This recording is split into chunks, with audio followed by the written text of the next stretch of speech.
Bismillahirrahmanirrahim. Assalamualaikum warahmatullahi wabarakatuh.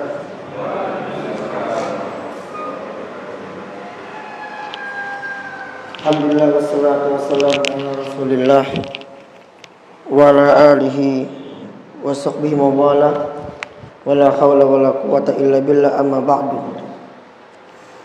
Kita lanjutkan pelajaran kita kitab Adabul Mufrad, hadis ke-15, bab baru, yaitu bab uquqil walidain, bab durhaka kepada kedua orang tua.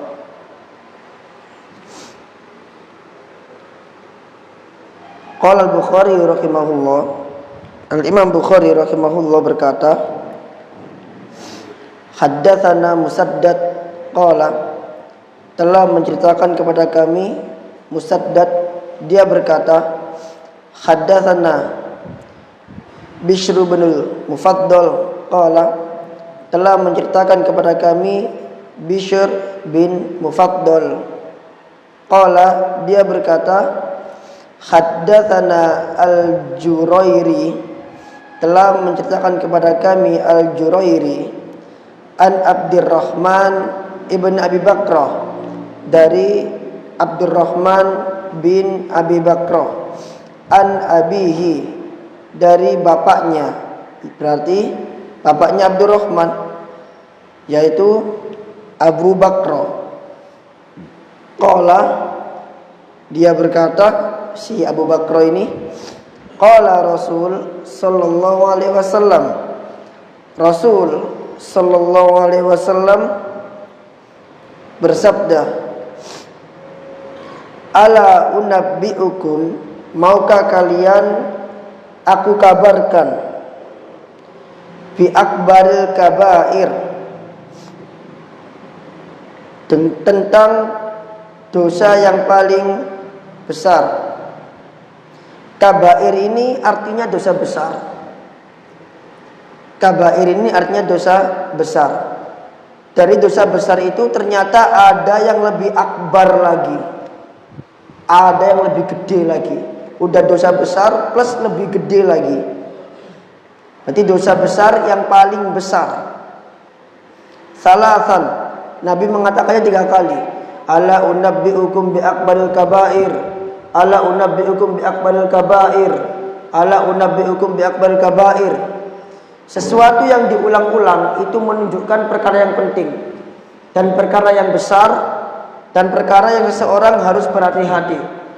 Karena sesuatu yang diulang-ulang itu menunjukkan penguatan terhadap perkara itu. Semisal ketika kita menjumpai seseorang berbuat salah, kita ulang-ulang peringatannya. Sekarang diingatkan, besok diingatkan, besok diingatkan dengan peringatan yang sama. Maka ini menunjukkan hal itu sesuatu yang penting, sehingga perlu diulang-ulang. Maka ketika Nabi sallallahu alaihi wasallam mengulang-ulang ala unabbiukum bi akbaril kabair 3 kali sampai pengulangan 3 kali, berarti ini Nabi menaruh perhatian yang sangat besar dalam masalah ini dan perkara yang sangat penting.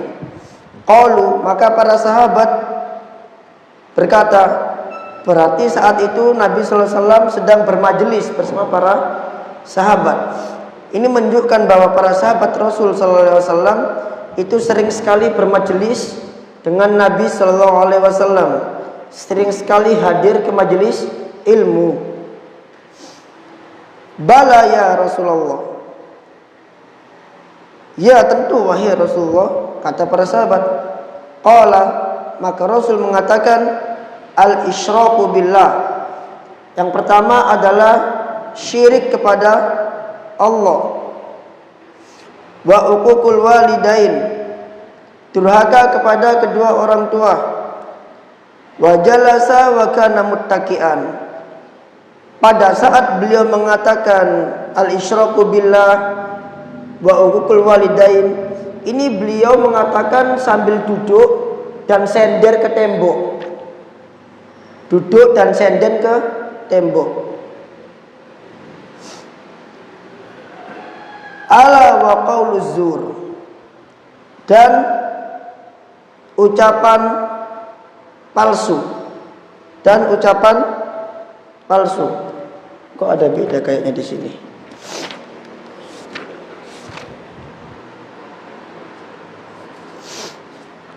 Baik.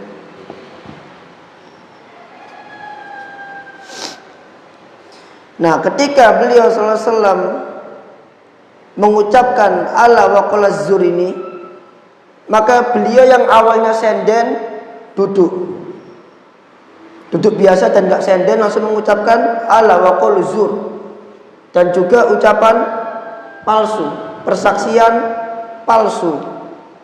Mazala yukarriruha, beliau terus mengulang ala wa qauluz zur, ala wa qauluz zur, diulang-ulang terus sama beliau. Hatta qultu, sampai aku berkata, si Abu Bakr ini sampai dia berkata dalam hatinya, laitahu sakata, andai saja beliau diam. Jadi beliau mengulang-ulang qauluz zur, ala wa qauluz zur, hati-hati sama ucapan dusta, hati-hati sama ucapan dusta, hati-hati sama ucapan dusta, terus seperti itu sampai Abu Bakar ini berharap andai saja Nabi itu diam. Berarti ini menunjukkan sesuatu yang besar. Para jamaah yang dimuliakan oleh Allah Subhanahu wa taala, di antara faedah hadis ini yang pertama adalah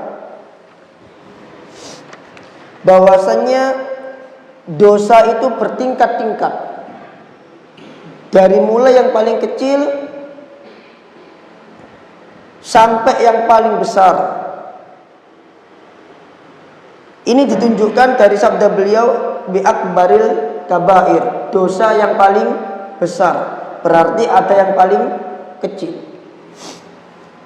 Sebagaimana juga dengan iman, maka iman seorang hamba itu juga bertingkat-tingkat. Oleh karenanya Rasul sallallahu alaihi wasallam pernah mengatakan, al imanu bid'un wa sab'una syu'bah. Iman itu ada berapa cabang? 70 sekian cabang. Kata bid'un itu bilangan antara 5 sampai 9, seingat saya. Lihat, atau 5 sampai 8. Berarti bisa 75, 77 begitu. Itu kata bid'un. Jadi 70 sekian cabang. A'laha qaulu la ilaha illallah. Yang paling tinggi adalah ucapan la ilaha illallah. Wa adnaha, dan yang paling rendah dari tingkatan keimanan adalah imatatul ada anit thariq, menghilangkan gangguan dari jalan. Ini menunjukkan iman bertingkat-tingkat. Demikian juga dengan kebaikan.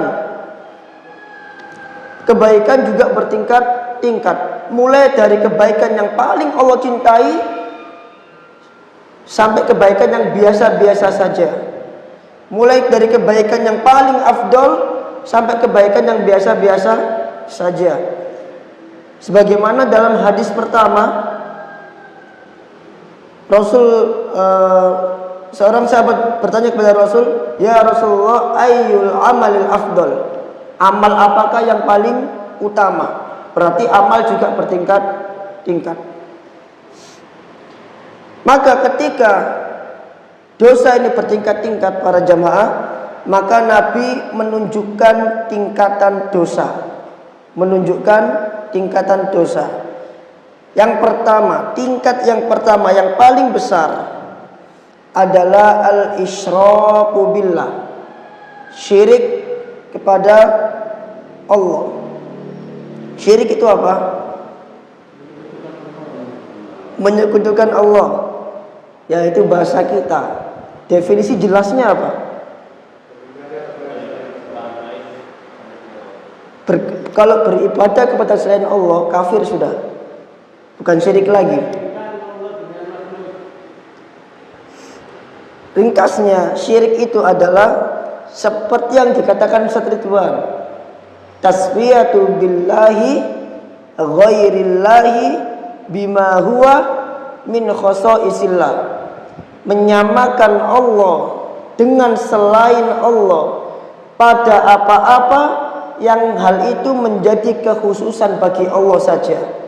Atau intinya adalah beribadah kepada Allah dan juga beribadah kepada selain Allah. Ini namanya syirik. Dan ini termasuk akbarul kabair, dosa yang paling besar. Rasul SAW bersabda, ala unabbi'ukum bi akbaril kabair, maukah kalian aku beritahu tentang dosa yang paling besar? Kemudian Nabi mengatakan, antaja'alu lillahi niddan wa huwa khalaqakum, engkau menjadikan tandingan-tandingan bagi Allah padahal Allah menciptakan kalian.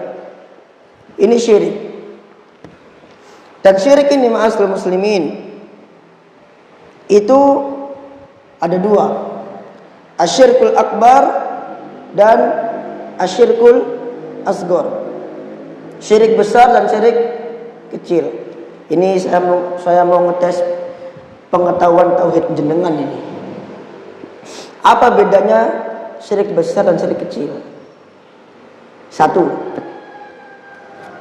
syirik besar bisa mengeluarkan seseorang dari keislaman. syirik besar bisa mengeluarkan pelakunya dari Islam, berarti dia kafir. Berarti syirik kecil kebalikannya, tidak bisa mengeluarkan seseorang dari Islam. Berarti pelaku syirik kecil itu tidak dianggap keluar dari Islam. Tapi pelaku syirik besar ketika datang kepadanya hujah, maka bisa membuat pelakunya keluar dari Islam. Dua. Apa bedanya yang kedua?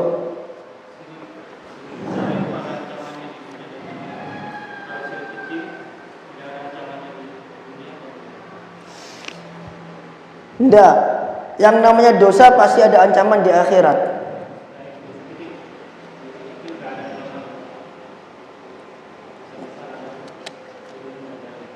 Sama-sama ada ancamannya dunia dan akhirat. Karena dosa selalu ada ancamannya dunia dan akhirat. Tidak ada dosa yang nggak punya ancaman. Kalau dosa nggak punya ancaman, maka bukan dosa. Yang kedua apa?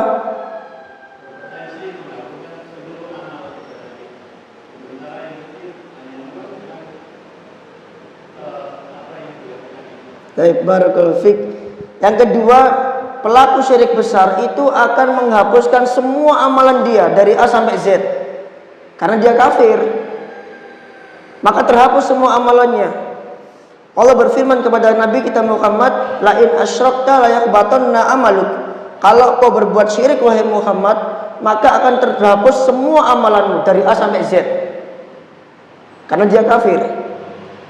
Tapi syirik kecil itu hanya menghapus amalan yang amalan itu ada syiriknya saja.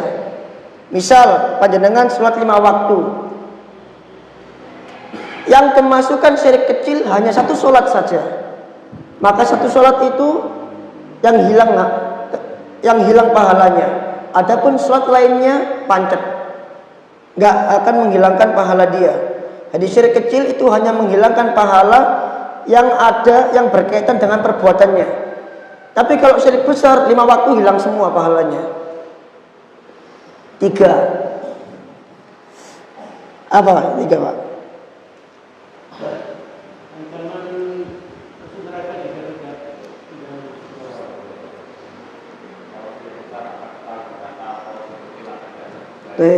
Syirik besar itu menjadikan pelakunya kekal di neraka, ya karena kafir.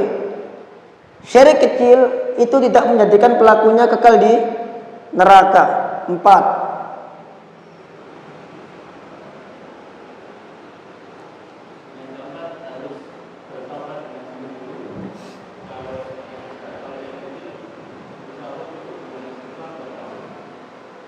Oh, saya kira yang kecil tobatnya nggak sungguh-sungguh. Keempat, syirik besar itu nggak bisa diampuni oleh Allah Azza wa Jalla kalau dia meninggal sebelum bertobat. Tapi kalau sebelum dia meninggal dia bertobat, maka Allah ampuni. Karena Allah berfirman, innallaha yaghfirud dzunuba jami'an. Sesungguhnya Allah mengampuni semua dosa. Berarti termasuk syirik juga Allah ampuni. Dengan syarat sebelum meninggal dia bertobat. Tapi kalau dia meninggal dalam keadaan belum bertobat, maka syirik besarnya ini tidak bisa Allah ampuni. Dosa-dosa lain yang besar-besar itu mungkin saja Allah ampunin dengan syafaat-syafaat. Tapi yang syirik besar ini nggak bisa. Ini membuat dia kekal di neraka. Adapun yang syirik kecil itu sebagaimana dosa-dosa lainnya, itu bisa Allah ampuni meskipun pelakunya tidak bertaubat. Seandainya pelakunya wafat dan dia belum bertobat, maka Allah bisa ampuni. 5. Terakhir ini. Bismillah. Yang terakhir ini, dari mana jenengan tahu itu syirik besar, itu syirik kecil? Oh ini syirik kecil, oh ini syirik besar. Dari mana jenengan tahu?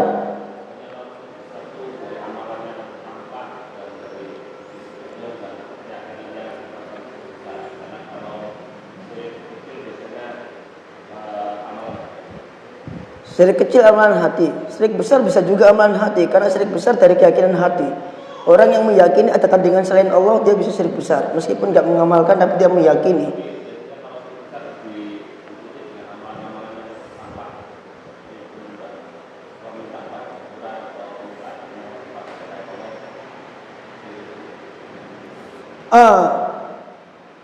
Orang-orang munafik itu kufur, tapi hatinya yang menyebabkan dia kufur, bukan amalannya. Amalannya Islam, tapi hatinya yang kufur. Ibtalul kufr. Jawabannya adalah jenengan bisa membedakan dari nas yang ada. Ketika disebutkan kata-kata syirik di dalam nas, maka yang dimaksud adalah syirik kecil. Tapi apabila yang disebutkan itu adalah ancaman, maka yang dimaksud adalah syirik besar. Contoh, Rasul mengatakan, man halafa bi ghairillahi faqad asyraka. Barang siapa yang bersumpah kepada selain Allah, maka sungguh dia telah berbuat syirik. Syirik apa yang dimaksud? Besar atau kecil? Kecil. Bersumpah selain Allah kecil, karena Nabi mengatakan faqad asyraka, ada kata syiriknya dalam nas. Contoh lain, man ta'allaqa tamimatan faqad asyraka. Barang siapa yang menggantungkan tamimah, jimat, maka sungguh dia telah berbuat syirik. Syirik apa yang dimaksud? Kecil. Paham ya? Setiap nas yang ada kata syiriknya, itu yang dimaksud adalah syirik kecil. Rasul mengatakan, akhwafu alaikum asyirkul asghar. Perkara yang paling aku takutkan terhadap kalian adalah syirik kecil. Ada kata syiriknya. Tapi kalau nggak ada kata syiriknya, maka ada syirik akbar. Contoh, man dabaka la'anallahu man dabaka li ghairillah. Allah melaknat orang yang menyembelih untuk selain Allah. Besar atau kecil? Besar. Karena laknat. Paham gak? Tentang syirik. Kemudian yang kedua, al-uququl walidain. Berarti ini adalah dosa kedua yang paling besar setelah kesyirikan, yaitu durhaka kepada kedua orang tua. Sebagaimana sebelumnya, amalan yang paling utama di sisi Allah, yang pertama adalah sholat, yang kedua adalah birrul walidain. Al-isyrak itu menyangkut hak Allah. Al-walidain itu menyangkut hak manusia. Berarti dari semua manusia ini hak pertama yaitu masalah orang tua. Sebagaimana amalan kebaikan, hak pertama yang paling utama adalah sholat, haknya Allah. Dan yang kedua adalah hak sesama manusia. Yang paling utama yaitu birrul walidain. Ini kebalikan saja. Al-uququl walidain, durhaka kepada kedua orang tua. karena dia mengingkari kebaikan orang tua, mengingkari berbuat baik kepada orang tua, dan memutuskan silaturahim. Itu yang menyebabkan uquq walidain termasuk akbarul kabair. Kemudian yang terakhir adalah qauluz zur, perkataan dusta. Di sana ada syahadatuz zur, ada qauluz zur, ada perkataan dusta dan ada persaksian dusta. Perkataan dusta itu lebih umum dibanding persaksian dusta. Perkataan dusta itu bisa terjadi kepada Allah Azza wa Jalla, bisa terjadi kepada Rasul. Adapun apabila terjadi kepada sesama manusia, maka itu dinamakan syahadatus zur, persaksian dusta.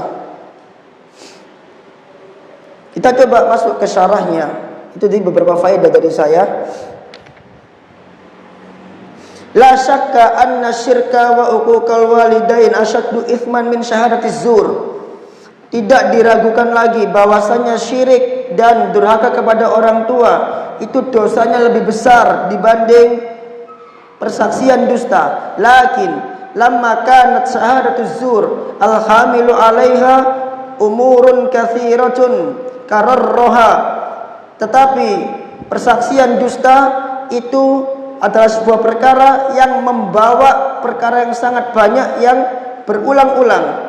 Bisa babi do'fil iman, disebabkan lemahnya iman. Apa saja yang ditimbulkan oleh perkara dusta ini? Maksudnya adalah apa saja akibat yang ditimbulkan dari perkara dusta ini. Faqad yahmilu 'alaiha mathalan. Terkadang perkara dusta itu menimbulkan al-adawa lil masyhudun alaih, permusuhan terhadap orang yang disaksiin. Musuhan, karena dia musuhan dengan orang tersebut, fayashhadu alaihi zuron, maka dia pun bersaksi dusta atas orang tersebut.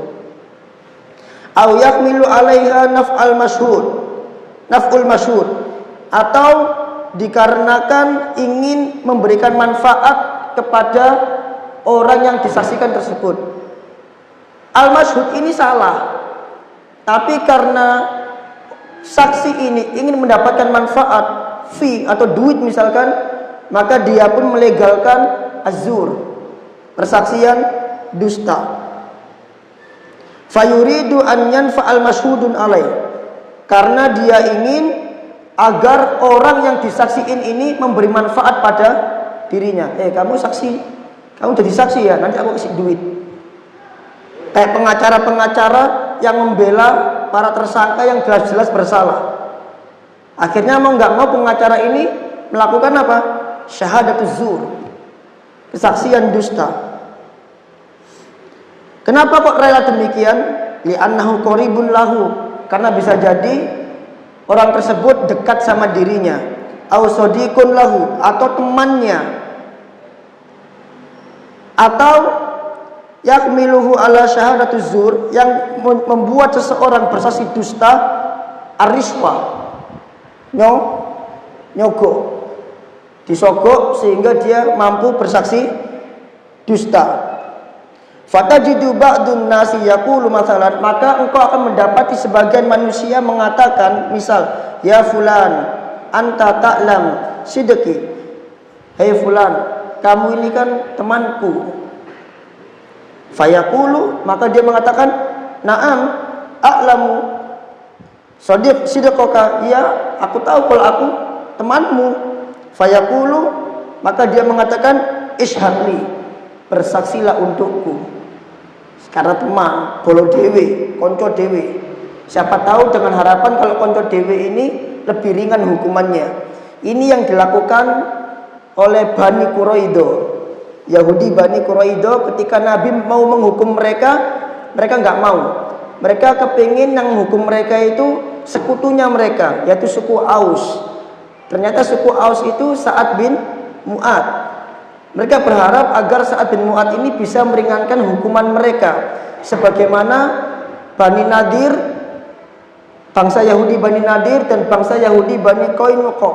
Diringankan hukumnya oleh Nabi sallallahu alaihi wasallam gara-gara faktor perannya Abdullah bin Ubay. Tapi naas, ternyata kebalikannya, justru Sa'ad bin Mu'adz bukan malah meringankan hukuman Bani Quraidah, malah justru membuat semua Bani Quraidah dibunuh oleh Nabi sallallahu alaihi wasallam. Tapi apa yang dilakukan oleh Bani Quraidah ini harapannya apa?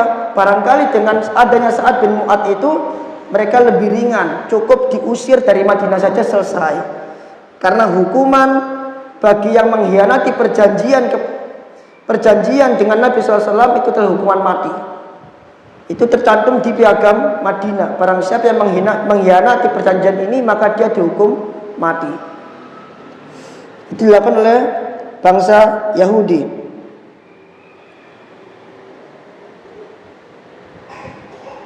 Wahadalah yajuz, kata Syekh. Maka ini nggak boleh. Hatta lau kunta ta'lam annahu shadiqun, meskipun kamu tahu itu temanmu.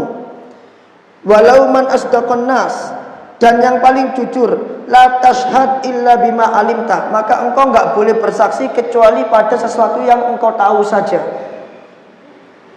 Yarwi anan Nabiya sallallahu alaihi wasallam su'ila anis syahada. Nabi pernah bertanya tentang kesaksian. Hal taro syamsa, apa kamu melihat matahari? Maka orang ini mengatakan, "Na'am ya Rasulullah, aku melihat matahari." Maka Nabi mengatakan, "Ala mithliha fashhad auda."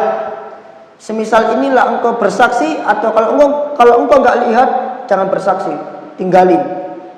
Ini pentingnya syahadatus zur. Qulil haqqa walau ala nafsik. Ucapkanlah kebenaran meskipun hal itu merugikan dirimu. Qulil haqqa walau kana murran. Ucapkanlah benar meskipun hal itu pahit.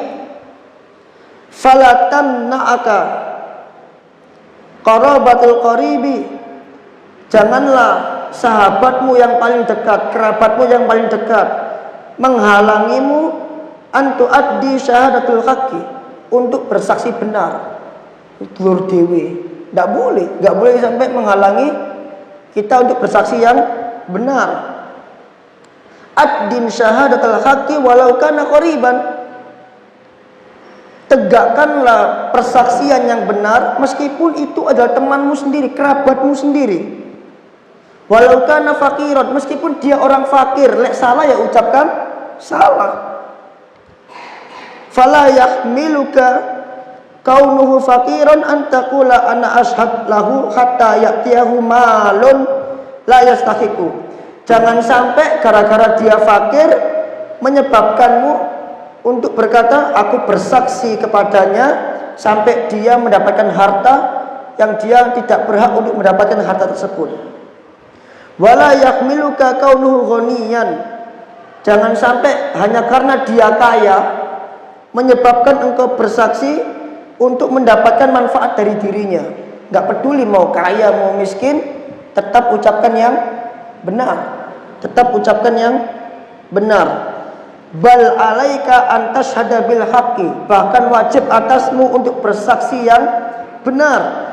Wa alaika an takuna qawwaman bil adl, dan wajib atasmu untuk menjadi orang yang menegakkan keadilan. Karena Allah mengatakan, iyakun ghaniyan aw faqiran fallahu alwa bihima.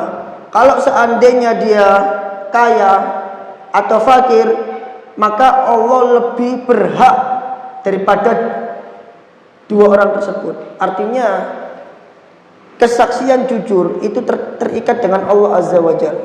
Jangan sampai meninggalkan haknya Allah hanya karena dia fakir atau kaya. Fala tattabi'ul hawa an ta'dilu, maka janganlah engkau mengikuti hawa nafsu untuk berbuat adil. Dan Allah juga mengatakan, ya ayyuhalladzina amanu kunu qawwamina lillahi syuhada'a bil qist. Wahai orang-orang beriman, jadilah kalian penegak keadilan karena Allah Azza wa Jalla. Wala yajrimannakum syana'anu qaumin ala alla ta'dilu. Janganlah keadaan satu kaum menjadikanmu untuk tidak berbuat adil. I'dilu, berbuat adillah. Huwa aqrabu littaqwa, karena keadilan itu lebih dekat kepada ketakwaan.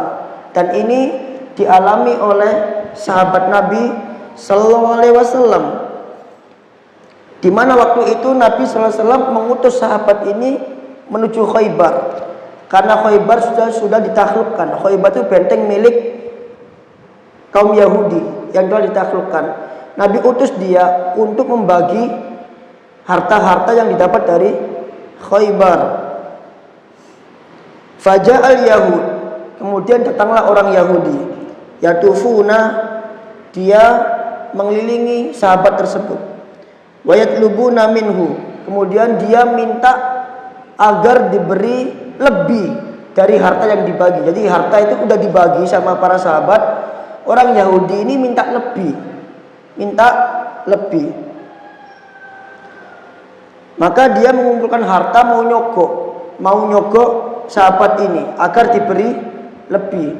Ini termasuk adil apa enggak? Adil apa enggak ini? Enggak adil. Maka sahabat ini mengatakan, ya maksal Yahud, wahai bangsa Yahudi, wallahi, demi Allah, innakum ikhwanul qiradata wal khanazir, sesungguhnya kalian ini adalah saudara-saudaranya kera dan babi. Bangsa Yahudi itu saudaranya kera dan babi, kata sahabat ini. Wa innakum abghadu ilayya min kada wa kada, dan kalian ini adalah orang yang paling aku benci. Wa laisa bughdi lakum wa mahabbati lin nabi sallallahu alaihi wasallam bihamili an ajura alaikum, tapi kebencianku kepada kalian dan kecintaanku kepada Nabi sallallahu alaihi wasallam tidak membuatku berlaku dolim kepada kalian. Tidak berbuatku berlaku lalim, berlaku nggak adil kepada kalian. Meskipun kalian ini saudaranya kera, saudaranya babi, tapi kebencianku kepada kalian tidak sama sekali tidak membuatku berlaku tidak adil. Wallahi la akhlisu illal haq, demi Allah aku tidak membagi kecuali sesuai dengan kebenaran. Ini sifatnya para sahabat Nabi sallallahu alaihi wasallam. Kita boleh benci orang, tapi kita tidak boleh meninggalkan keadilan. Meskipun kita benci orang, kita tetap harus berbuat adil kepada orang tersebut.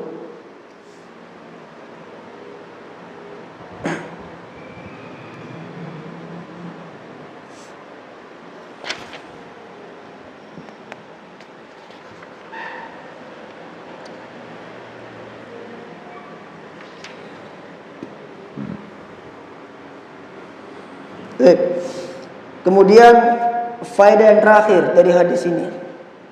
Loh Ustaz, kenapa kok nggak dibaca kitabnya yang ini? Kenapa nggak dibaca Ustaz? Mau dibaca tak? Ayo kita baca. Ini sebenarnya poin-poinnya saja. Yang pertama, subutu inqisamid dunubi ilal kaba'ir was saghair. Tetapnya pembagian dosa kepada dosa besar dan dosa kecil. Tadi kita sudah bahas, dosa dibagi, ada yang paling besar sampai yang paling kecil. Yang kedua, at-tarhibus syadid min uquqil walidain wa qawliz zur. Ancaman keras, peringatan keras dari durhaka kepada kedua orang tua dan ucapan dusta. Yang ketiga, uququl walidain min kabairid dzunub. Durhaka kepada orang tua itu merupakan dosa di antara dosa-dosa besar. Berarti harus taubat. Harus minta maaf sama orang tua. Kenapa kok minta maaf sama orang tua? Karena durhaka sama orang tua ini menyangkut hak sesama manusia. Bertobat kepada Allah, ya, karena telah melanggar larangan Allah tentang durhaka kepada orang tua. Tapi juga harus meminta maaf kepada orang tua. Mengapa? Karena durhakanya dia kepada orang tua itu menyangkut hak orang tua. Jadi terikat haknya Allah, terikat juga dengan haknya orang tua. Kalau tobat saja tanpa minta maaf sama orang tua, tidak bisa. Nanti di akhirat berlanjut. Di akhirat berlanjut karena kedoliman kepada kedua orang tua dan kedoliman kepada manusia itu harus selesai di dunia. Kalau di dunia nggak selesai, maka akan Allah lanjutkan di akhirat. Taqidu takrimiz zur wa adam yakbihi atau wa idam yakbihi, yaitu tetapnya haramnya azur, kedustaan, dan agungnya atau betapa besarnya kehinaannya. Yang kelima, mahabbatus sahabah, kecintaan para sahabat li Rasulillah sallallahu alaihi wasallam, wi'ayatul adabi ma'ahu, kecintaan para sahabat terhadap Rasul sallallahu alaihi wasallam dan bagaimana adab mereka kepada Rasul sallallahu alaihi wasallam. Apa yang menunjukkan adabnya para sahabat? Yaitu ketika Nabi sallallahu alaihi wasallam mengatakan ucapan itu berulang kali, tidak ada seorang sahabat pun yang menyela ucapan Nabi sallallahu alaihi wasallam. Dibiarin sama para sahabat sampai Nabi berhenti sendiri. Ini adabnya mereka. Mereka gak nyela, ya Rasulullah sudah cukup, ya Rasulullah sudah cukup. Enggak, mereka gak ngomong begitu. Mereka cuma batin. Coba, kok gak berhenti ya? Mereka cuma batin. Ini adabnya mereka. Berarti ini menunjukkan sabarnya mereka kepada Nabi. Mungkin mereka bosan, tentu mereka bosan. Apa buktinya mereka bosan? Ya mereka ngomong dalam hati, andai saja Nabi itu berhenti, berarti mereka bosan sudah. Nabi ulang-ulang.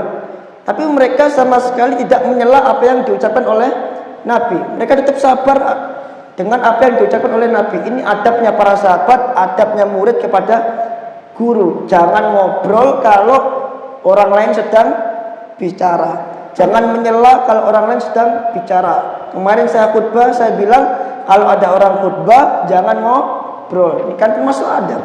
Demikian juga para sahabat, ketika Nabi ini sedang ngomong, maka mereka semua diam. Bahkan dikatakan dalam hadis, sampai-sampai seakan-akan di kepala mereka ini ada burung gagaknya.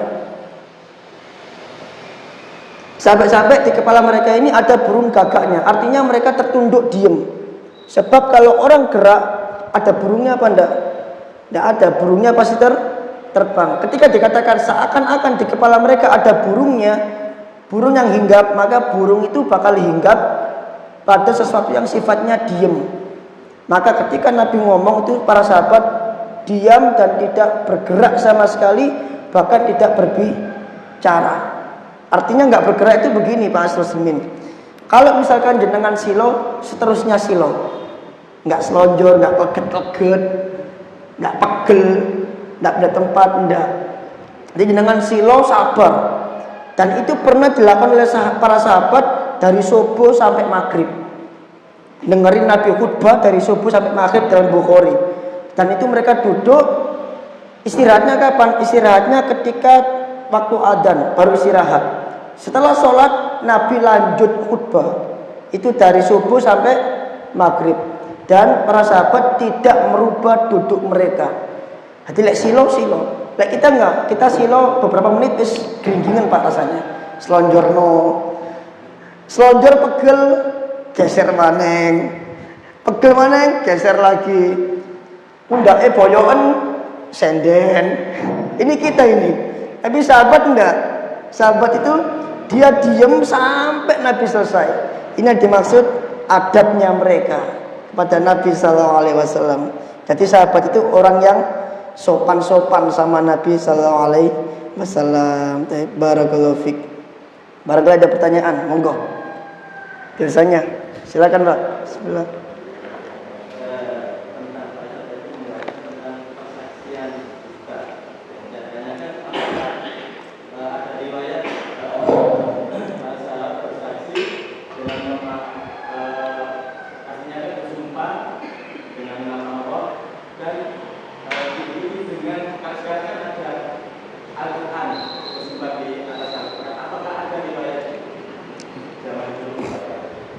Kalau riwayat persaksian dustanya para sahabat, saya nggak tahu ada apa enggak. Tapi kemungkinan untuk persaksian dosa itu ada. Kenapa? Buktinya ada hukum masalah li'an. Masalah li'an. Li'an itu apa sih? Li'an itu yang seperti yang saya sampaikan beberapa waktu lalu. ketika seseorang menuduh zina tapi nggak ngaku dan mengatakan aku tidak berzina, padahal dia zina. Ini kan persaksian dusta. Kalau riwayat khusus, oh fulan bersaksi dusta, itu saya nggak tahu Pak, saya nggak tahu. Tapi kalau kemungkinan untuk itu barangkali ada, tapi kemungkinan besar saya yakin tidak ada. Kenapa? Karena para sahabat itu udul, orangnya adil semua. Kalau sampai ada yang seperti itu, maka itu akan berpengaruh terhadap hadis-hadis mereka, dan itu bisa menggugurkan hadisnya mereka nanti. Karena syarat hadis yang sahih itu harus jujur. Kalau sampai ada yang seperti itu, berarti akan menggugurkan nilai-nilai hadis, dan kemungkinan nggak ada yang seperti itu. Kemungkinan, meskipun bisa jadi ada tapi sedikit, karena mereka juga manusia. Dan biasanya kesalahan yang dilakukan oleh para sahabat itu membawa hikmah. Hikmahnya apa? Hikmahnya akan memunculkan hukum syariat baru dengan kejadian tersebut, seperti itu. Tapi kalau riwayat khususnya saya nggak tahu. Mungkin ada tapi saya nggak tahu.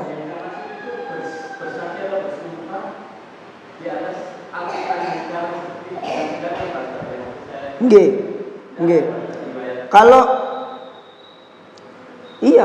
Kalau riwayat khususnya tidak ada, karena bersaksi itu bisa dengan cara bersumpah juga. Karena li'an itu dia bersaksi dengan cara bersumpah. Yaitu ketika kesaksian yang kelima, kan 4 kali nih saksinya. Ternyata nggak ngaku juga. Nah, yang kesaksian yang kelima ini dia bersaksi bahwa dia nggak berzina, dia nggak selingkuh dengan cara bersumpah, baru li'an.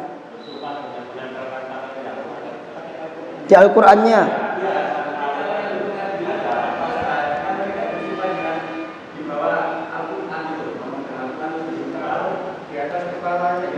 iya, Masya Allah.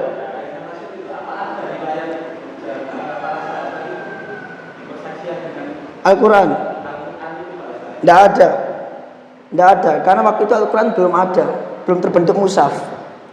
Al-Quran masih di hafalan mereka dan di lembaran-lembaran pelepah kurma. Sering kita mendapat redaksi wallahi begitu. Nggak ada Al-Quran di atasnya ketika ngucapin wallahi.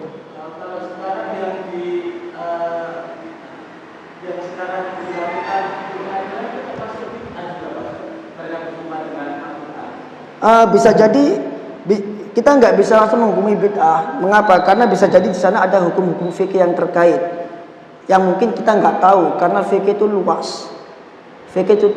Contohnya saja yang paling kecil saja, masalah jarak safar. Jarak safar saja ada 30 pendapat di kalangan para ulama. Kapan seseorang itu dikatakan safar? Itu jaraknya saja. Seperti itu. Masalah fikih itu luas. Kita nggak bisa langsung tergesa-gesa mengatakan, oh kalau nggak ada bid'ah, nggak bisa. Karena barangkali di sana ada kaidah-kaidah sehingga sikap seperti itu atau perbuatan seperti itu diperbolehkan dalam syariat berdasarkan kaidah-kaidah tersebut. Wallahu a'lam. Jadi kita nggak boleh tergesa-gesa mengatakan hal itu sampai kita benar-benar tahu ilmunya. Nah, barakallahu fiik.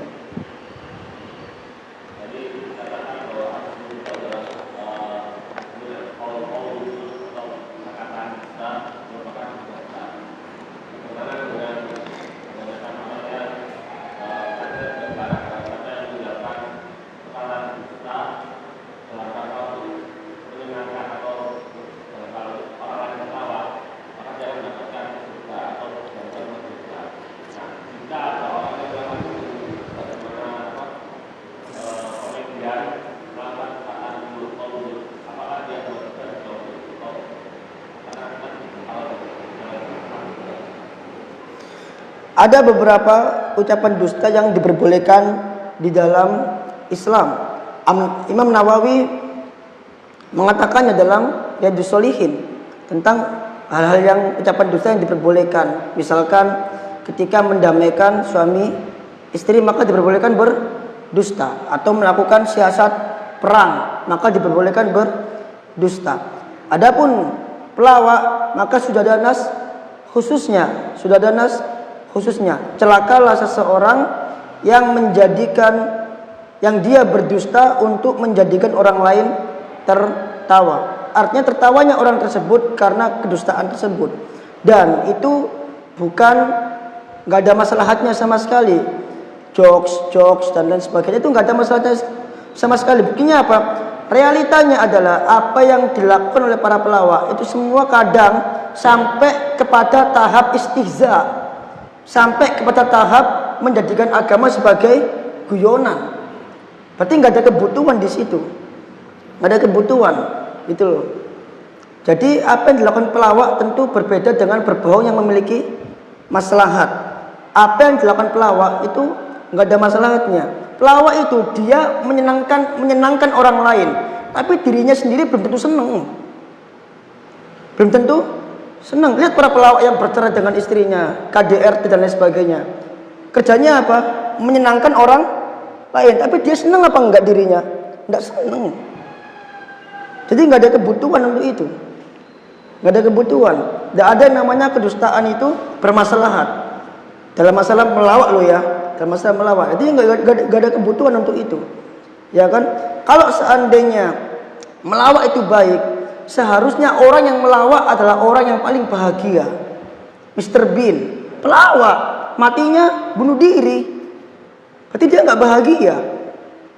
Kalau pelawak itu baik, harusnya orang yang melawak itu lebih bahagia, menjadi orang yang paling bahagia. Dia bisa melawak untuk dirinya sendiri, tapi realitanya mereka nggak bahagia, mereka sengsara, batinnya nggak tenang. Orang lain ketawa, dia enggak. Ini menunjukkan bahwa melawak itu nggak ada kebutuhan, nggak ada maslahat, sesuai dengan yang disabdakan oleh Nabi SAW. Bahkan nyerempet ke agama, astajim, astagfirullahaladzim dirubah jadi astajim.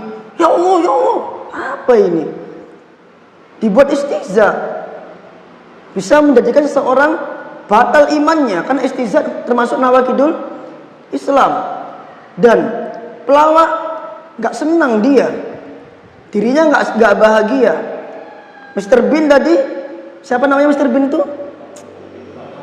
Romi atau Rowan.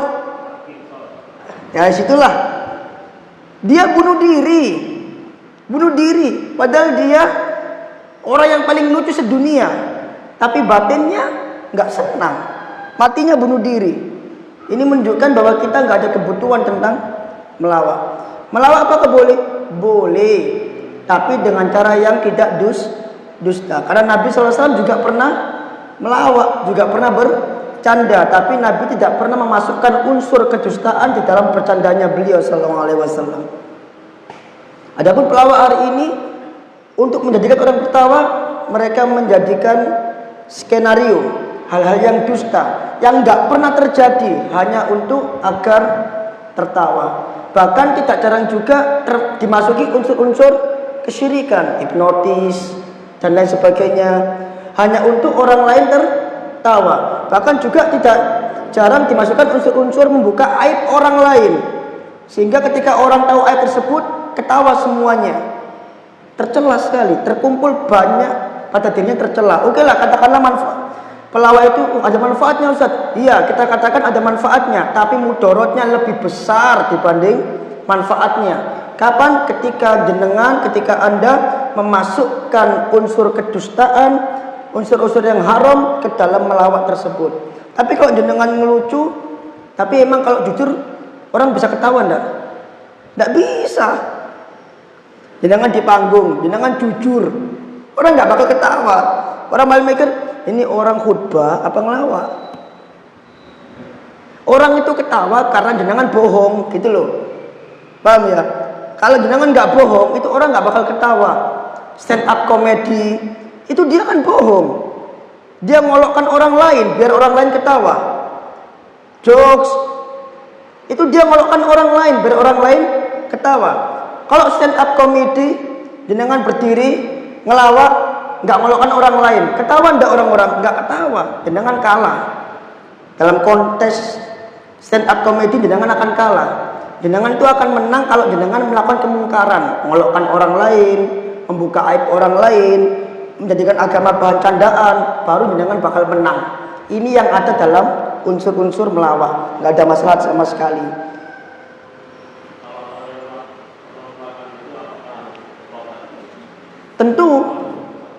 Tentu harus bertobat dia, karena dosa besar. Harus bertobat, berdusta dosa besar. Apalagi istiza, harus bertobat dia. Apalagi hipnotis, mendatangkan paranormal, harus bertobat. Belum lagi pegang-pegangan tangan dengan artis, belum lagi pakai pakaian yang luar biasa terbuka auratnya, harus bertobat dia. Nah, sudah akhir.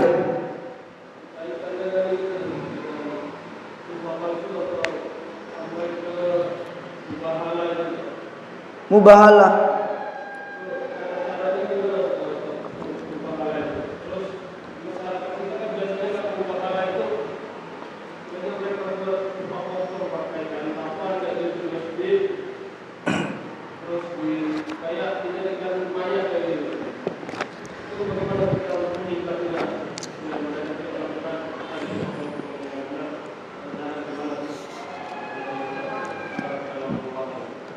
Mubahalah saya nggak tahu tata caranya. Kalau sumpah pocong ini bid'ah, jelas. Dibuat-buat ini, nggak ada hubungannya sumpah pocong ini. Sumpah demi ibu mati, nggak ada ini, nggak ada dalam Islam. Tapi kalau mubahalah ada, dilakukan oleh ulama ahlus sunnah terhadap ulama-ulama ahlul bid'ah. Tapi saya nggak tahu tata caranya. Dan ini ustadz apa bukan sih kok banyak nggak taunya gitu ya. Saya cuman mau kasih tahu ucapan seorang sahabat. Dia mengatakan minal ilmi, termasuk di antara bentuk ilmu, ancakula lima lam ta'lam Allahu a'lam, yaitu engkau mengatakan kepada hal-hal yang tidak engkau ketahui Allahu a'lam.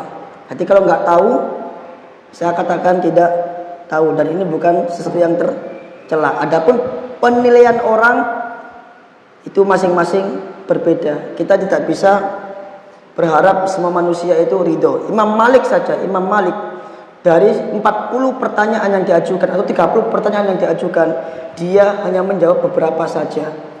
Sampai orang bilang, kamu ini imam atau bukan? Ini Imam Malik ini, apalagi Zakaria yang bukan imam. Cuman 3 pertanyaan yang dijawab, yang nggak tahu 2, gitu ya. Ini menunjukkan bahwa saya bukan imam, hanya berbagi faedah saja. Nah, barakallahu fikum. Semoga bermanfaat para jamaah. Semoga Allah Ta'ala senantiasa memberikan kita semangat, istiqomah untuk senantiasa hadir di majelis ilmu dan menambah ilmu kita agar kita memiliki bekal di akhirat kelak. Subhanakallahumma bihamdika asyhadu an la ilaha illa anta astaghfiruka wa atubu ilaik. Assalamualaikum.